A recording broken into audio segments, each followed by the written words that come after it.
we thought we'd spend a little time today on a part of our investment process that is really crucial to how we build client portfolios, and that is the use of passive or indexed exchange-traded funds to implement our strategies for clients. There are a couple ways to get exposure to a particular type of asset. So let's say, for example, you want to own large companies in the United States. You can go out and actually actively select, let's say, 25 or 50 of those companies and build a portfolio around those. And obviously, if you're doing it that way, you're trying to pick the 25 or 50 companies that you think will outperform the market. The other way to do it, which is the way we do it, is to actually go out and buy the entire block of those companies. So in a case like U.S. large cap, maybe we would go out and just buy the S&P 500 through a really low fee index fund. If you look at portfolios that we run for clients, you'll see all of our allocations are in the equity market are achieved via those low fee index funds. With the evolution of the ETF market, you can pick slices which are tilted towards growth or value, large cap or small cap, international versus domestic sectors. So using passive vehicles or index vehicles doesn't mean that you're necessarily 100% indexed and all you own is the market. Right. And so maybe we've talked about this with a lot of our clients already, but maybe worth spending a few minutes on why we think this is the right way to approach portfolio construction. So you might think, well, if you're going to build a block of U.S. large cap or of growth stocks or whatever, why wouldn't you try to pick the 25 or 50 companies that you think are the best? It's logical, but the reality is that most of the evidence in the market that we've seen points to the fact that it is really, really hard to consistently do that successfully, and that over time, just owning the index is actually going to produce a better economic outcome in most cases, and do that for a much lower fee. And so that really lies at the core of why we do this. There's a lot of evidence that goes back historically showing it's the right way to do it. If you're an active manager, you have a portfolio manager or a group of portfolio managers, and similarly a group or a team of analysts trying to decipher those 25 companies in that example that are going to outperform that sector of the market. And there are, in my experience, and Josh and I have both worked with lots of teams like this, they're generally bright people, they're conscientious, they're working really hard to achieve those objectives. But to ratify what Josh already said, those teams, they're very expensive, hence the higher fees that are required on those products to compensate those teams. And that team has to overcome that higher fee hurdle year in and year out to come up with superior returns over the long run. And statistically, as Josh said, that has not happened. Roughly 90% of those teams underperform their benchmarks in the long run, right, after fees. And that's worth just spending a little more time on, because we talk about seeing evidence of this over time, and that's really the most important element of why we do this.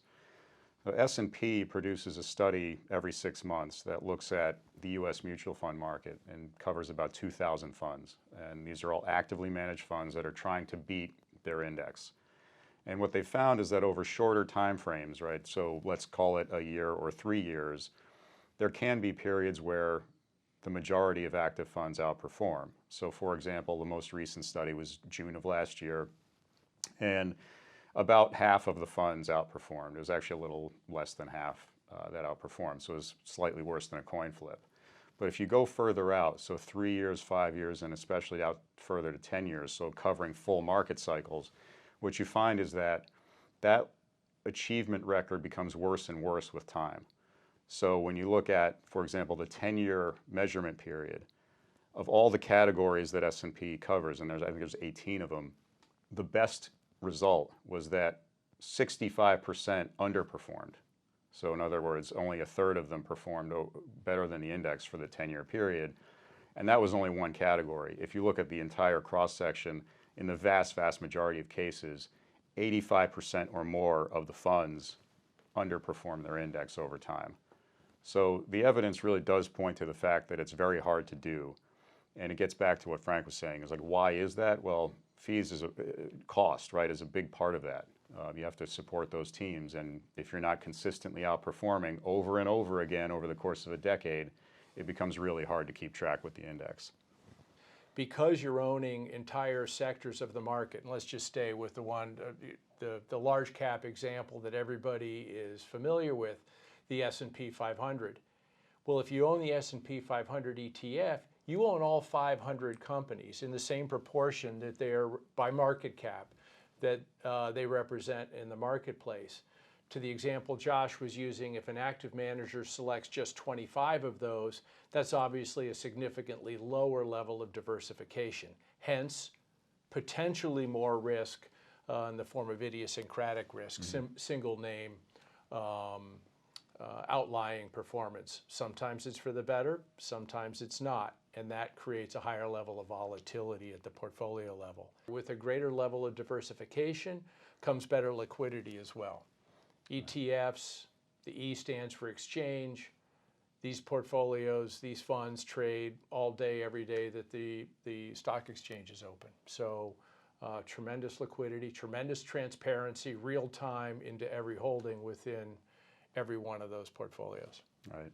I think one thing people forget is that when you buy the index, you're buying a pretty substantial tailwind, right? Over the course of decades, earnings growth has consistently been 6 or 7% a year in the U.S. Stock market. So by owning the whole thing, you're taking a lot of uncertainty out, and you're just sort of using that tailwind to help you, gather steam and produce returns. It's pretty compelling when you think about it that way, that you can do that without having to worry about going in and picking the exact right combination of companies to try to beat that index over time.